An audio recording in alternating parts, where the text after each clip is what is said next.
আলিপুরদুয়ারে শুভেন্দু অধিকারী, আলিপুরদুয়ার সফরে শুভেন্দু অধিকারী এবং এই মুহূর্তে তিনি পৌঁছেছেন বাগডোগরা বিমানবন্দরে। আলিপুরদুয়ার সহ একাধিক কর্মসূচিতে যোগ দিতে শনিবার বাগডোগরা বিমানবন্দরে পৌঁছে রাজ্য সরকার এবং মুখ্যমন্ত্রীকে একের পর এক তোপ দাগলেন বিরোধী দলনেতা শুভেন্দু অধিকারী।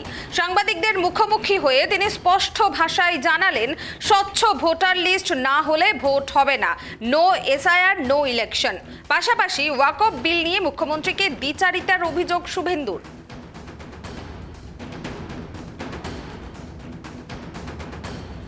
আলিপুরদুয়ার সহ একাধিক কর্মসূচিতে যোগ দিতে শনিবার বাগডোগরা বিমানবন্দরে পৌঁছে রাজ্য সরকার এবং মুখ্যমন্ত্রীকে একের পর এক তোপ দাগলেন বিরোধী দলনেতা শুভেন্দু অধিকারী। সাংবাদিকদের মুখোমুখি হয়ে তিনি স্পষ্ট ভাষায় জানালেন, স্বচ্ছ ভোটার লিস্ট না হলে ভোট হবে না, নো এসআইআর, নো ইলেকশন। পাশাপাশি ওয়াকফ বিল নিয়ে মুখ্যমন্ত্রীকে দ্বিচারিতার অভিযোগও তুলেছেন শুভেন্দু।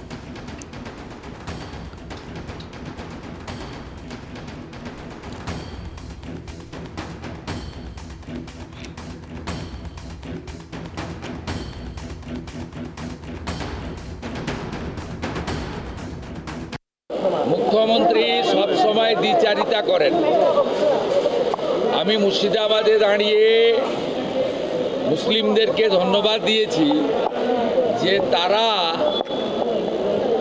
সিএর সময় মমতা ব্যানার্জি এনআরসি বলে আগুন লাগিয়েছিলেন, গোটা বাংলায় হাজারদুয়ারি এক্সপ্রেস পুড়িয়ে দিয়েছিল। এবারে মমতা ব্যানার্জি এসআইআর কে এনআরসি বলেছিল, কিন্তু মুসলিমরা সেই ফাঁদে অনেকেই পা দেয়নি। তারা বুঝেছে মমতা ব্যানার্জি একটা মিথ্যাবাদী।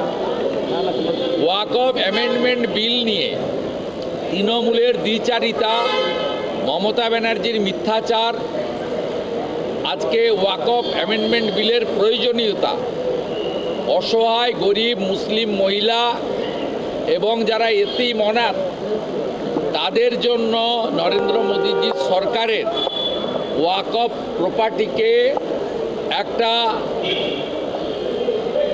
সুন্দর ব্যবস্থাপনার মধ্যে সরকারি ব্যবস্থাপনার আনার যে উদ্যোগ, এটাকে সবাই সমর্থন করেছে।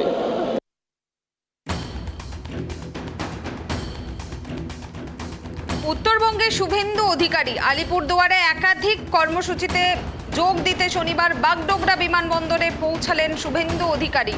বিমানবন্দরে পৌঁছে রাজ্য সরকার এবং মুখ্যমন্ত্রীকে একের পর এক তোপ দাগলেন বিরোধী দলনেতা শুভেন্দু অধিকারী। সাংবাদিকদের মুখোমুখি হয়ে তিনি স্পষ্ট ভাষায় জানালেন, স্বচ্ছ ভোটার লিস্ট না হলে ভোট হবে না। পাশাপাশি ওয়াকফ বিল নিয়ে মুখ্যমন্ত্রীকে দ্বিচারিতার অভিযোগও তুলেছেন শুভেন্দু। এ বিষয়ে কথা বলবো। এই মুহূর্তে টেলিফোন লাইনে রয়েছেন তৃণমূল নেতা দেবব্রত রয়। দেবব্রত বাবু নমস্কার, কেটিভি বাংলায় আপনাকে স্বাগত। আপনার সঙ্গে রয়েছি আমি কুনামি। শুভেন্দু অধিকারী তিনি আলিপুরদুয়ারে পৌঁছেছেন এবং সেখানে গিয়ে তিনি বিমানবন্দরে নেমে বললেন যে স্বচ্ছ ভোটার লিস্ট না হলে ভোট হবে না। তার পাশাপাশি ওয়াকফ বিল নিয়ে মুখ্যমন্ত্রীকে দ্বিচারিতার অভিযোগ তুলেছেন তিনি, কি বলবেন? দেখুন, একটা ওই 3 ইডিয়টস একটা সিনেমা দেখেছিলাম, বুঝলেন? সেখানে একটা ডায়লগ ছিল, কেহনা ক্যা চাতে হো। ওনার বক্তব্যটা কি? ওনার বক্তব্যটা একটু পরিষ্কার করে বলুন না। নির্বাচন কমিশন মোটামুটি কেন্দ্রীয় সরকারের কৃতদাস হয়ে কাজ করছে, কারণ যেখানে নিয়োগটাই বেআইন, সেখানে উনি একবার বলছেন আমরা 2 কোটি অবৈধ ভোটার, 1.5 কোটি অবৈধ ভোটার, 1 কোটি অবৈধ ভোটার। এবং উনি যথেষ্ট তথ্য দিতে পারছেন না, প্রথম কথা। দ্বিতীয়ত, বিজেপির লোকজন নেই। লোকজন কেন নেই নিজেও স্বীকার করেছেন। প্রত্যেকটা বুথে বিএলএ অব্দিও দিতে পারছেন না। নামে ওনাদের প্রচুর বড় দল, প্রচুর সদস্য, মিস কল মেম্বার, কিন্তু কার্যক্ষেত্রে গিয়ে দেখা যাচ্ছে 2জন বুথ প্রতি 1জন সদস্য দিতে পারছেন না। দেখা গেছে তাদেরকে ফোন করলে তাদের সুইচ অফ, নট রিচেবল। এখন বিজেপির কঙ্কালসার চেহারাটা মোটামুটি পরিষ্কার হয়ে গেছে। আর সেখান থেকে শুভেন্দু বুঝতে পারছেন তার এলওপি পদটাও থাকা মনে আর সম্ভব নয়। সেই জন্য উনি এখন ওই পেছন দিকে ব্যাক করার চেষ্টা করছেন, একটা কিছু পিঠ বাঁচানোর চেষ্টা করছেন, যাতে কারোর ঘাড়ে দোষটা চাপিয়ে এই হারের অজুহাতটা দিলেন। কারণ তুই কয়েকদিন আগেই তো বলছিলেন এত রোহিঙ্গা, তৃণমূল জাল ভোটে যেতে, অমুক যেতে, তমুক যেতে, এইভাবে এসআইআর করলে অমুক হবে। তাই এসআইআরটা তো কেন্দ্রীয় সরকারের নির্দিষ্ট দপ্তর অটোনোমাস বডি করছে। তখন অভিযোগটা তাদের বিরুদ্ধে একটু আন্দোলন করুন, অমিত শাহের বিরুদ্ধে আন্দোলন করুন, তাহলে হবে না? কারণ অমিত শাহের আড্ডালি এখন জ্ঞানেশ কুমার, তিনি ওই ইলেকশন কমিশনের প্রধান। সেটাই বলছি। এখন দেবব্রত বাবু, শুভেন্দু অধিকারী এও বলছেন যে তৃণমূল এনআরসি ও সিএএ রাজ্যে আগুন জ্বালিয়েছে, সংঘর্ষ হয়েছে, কি বলবেন? দেখুন, সিএ নিয়ে আমার ব্যাপারটা খুব স্বচ্ছ। সিএ নিয়ে কিছু মানুষকে ভুল বোঝানো হচ্ছে। ভুল কেন বোঝানো হচ্ছে? ভুল বোঝানো হচ্ছে, চিটিংবাজি করা হচ্ছে। কারণ আপনাকে একটা উদাহরণ আমি দিচ্ছি, এই যে সিএ নিয়ে যে মতুয়া ভাইদের নিয়ে তাদের সাথে যে চিটিংবাজি করা আছে, মানুষ তো চোখের সামনে দেখে।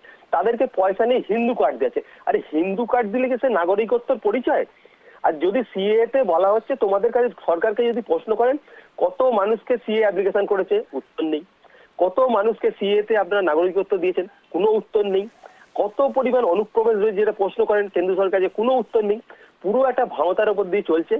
তথ্য সরকারের কাছে তথ্য থাকা দরকার। এখন মতুয়া ভাইদের অরিজিনাল তথ্য হচ্ছে এই 500-র মতো মানুষকে, 500-রও কম মানুষ, তারা আবার ন্যাচারালাইজ পদ্ধতিতে তারা নাগরিকত্ব পাচ্ছে। ন্যাচারালাইজ পদ্ধতি হচ্ছে একটানা 15 বছর যদি কোনো দেশে বাস করে, সে ন্যাচারালাইজ পদ্ধতিতে নাগরিকত্ব পেয়ে যায়। যেমন আদনান সামি, তিনি পাকিস্তান থেকে এসেছিলেন, একজন নাম করা গায়ক, ভারতবর্ষে ছিলেন 2016 সাল নাগাদ, তিনি ন্যাচারালাইজ পদ্ধতিতে নাগরিকত্ব পায়। সেইগুলোকেই বিজেপি দেখাচ্ছে। এখন দেখো, সিএ তে মনে করুন আমি আবেদন করলো, আবেদন করে সে নিজেকে আগে বাংলাদেশি ঘোষণা করে দিত, এরপর সে সিএ তে আবেদনপত্র করে সে নাগরিকত্ব পেল না। এবার তার কি হবে?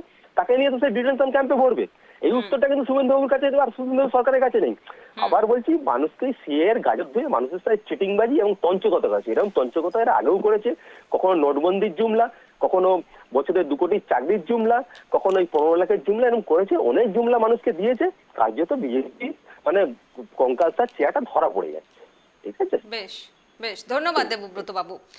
আমরা কথা বললাম তৃণমূল নেতা দেবব্রত রয়ের সঙ্গে। তিনি জানালেন এনআরসি সিএএ এর নামে সমস্তটাই ভাঁওতাবাজি চলছে।